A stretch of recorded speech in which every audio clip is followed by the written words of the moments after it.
Hello gang, thanks for watching. I wanted to do another video for you today on one of my pieces. Thought it was pretty important to do because we've obviously just had the Rolex the 7th of April announcements, and we thought that there was going to be a few key changes, but thought we'd do a review on it today, and that will be the Explorer 2 Polar. So I thought we'd do a review on that. But quick wristwatch today we have a lovely Yachtmaster 40mm. I've yet to do a review on this, so I probably will do a review on this, with the Sunburst blue dial and Lollipop red. Second hand, gorgeous watch. This was one of my first Rolexes.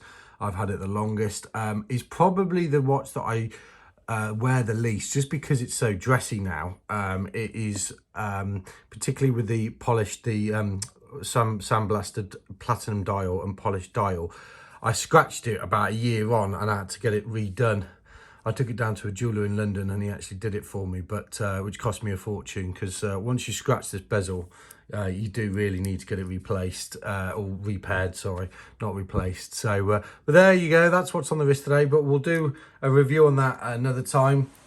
Thought I'd have all the watches out as well, so you can have a little look and see what's what in terms of the collection so far. So we've got a Sea Dweller over here, Sea Dweller 43. I've got a Date Just 2, 41mm, sorry, in a blue dial. Submariner non-date, Root Beer GMT, just done a review on that. The Explorer 1 39mm, which has just been discontinued.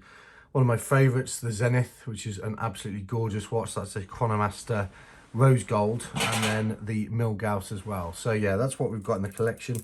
But I thought we'd do a quick review of the Explorer 2 for you. And this is a watch that I think, to be fair, we were all, if you're watching this channel, chances are we were all kind of hoping for a something for the 50th anniversary, because came out 50 years this year, so 1971 I believe, or 1970, and 50 years since.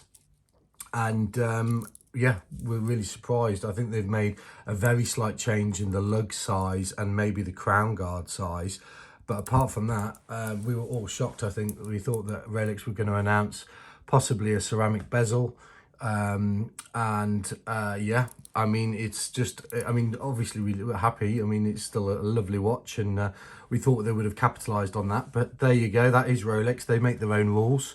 But I bought this watch really well, actually. I bought it about 18 months ago, and I paid $62.50 just before the price increase. So as you know, with these, this is, I'd like to know your thoughts on this watch, because in the last 8 months, I would say these watches have just gone kind of through the roof.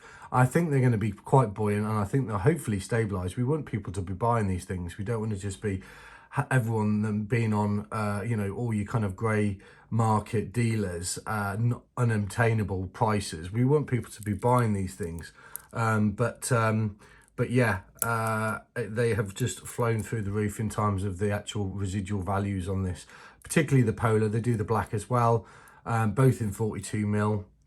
But probably one of my favourite sports watches, purely because it was at the time more obtainable. So rather than the sub or a GMT, you used to be able to get one of these. They'd be in the shop windows. They're awesome, you know, and they're slightly bigger. They sit lovely on the wrist, really nice size, and lovely kind of, obviously the Polar dial just is such a crystal white kind of shine. It's really unusual, along with that lovely orange GMT hand there.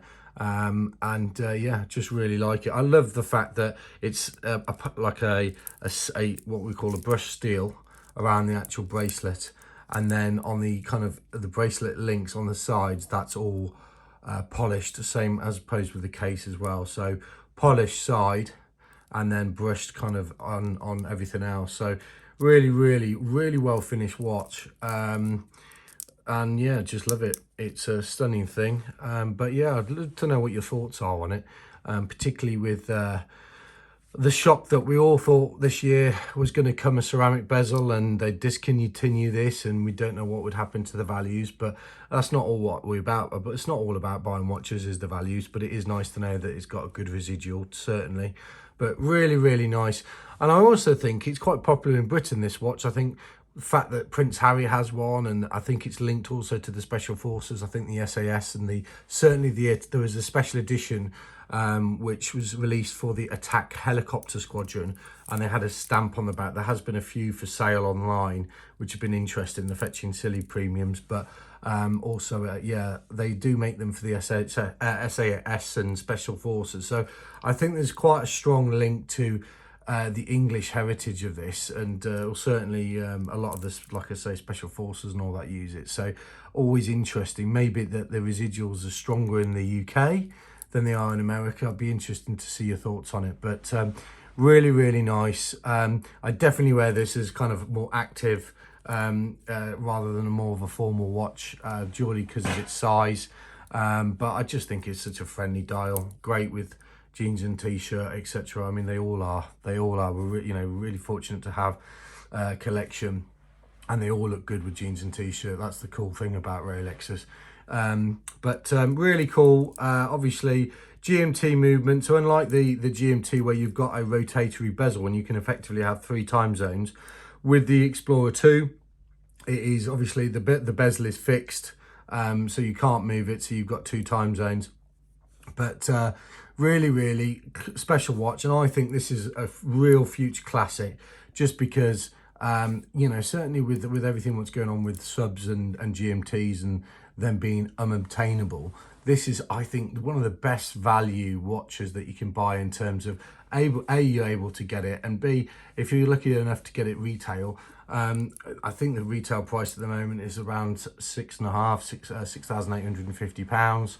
Not sure what that is in dollars, guys, but actually for a Rolex, sports Rolex model, stainless steel, I think it, with a dual time zone or GMT complication, I think that is really good value for money. So yeah, but awesome watch, the collection. I did do a review last week on a Milgauss, and I just think that they look great side by side because of the orange hands. Just really, really cool. But awesome thing. Looks great. It's not too thick either, not too thick on the wrists. It's quite a slim watch as well. So just like I say, a bit bigger than the standard sports at 40mm. This is 42.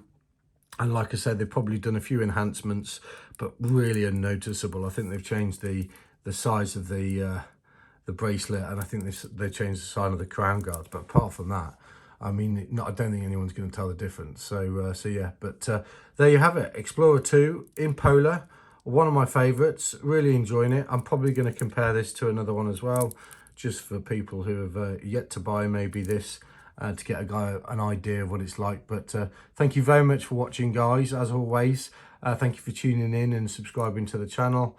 And yes, more stuff to come, and hopefully some new editions soon. Thank you very much for watching.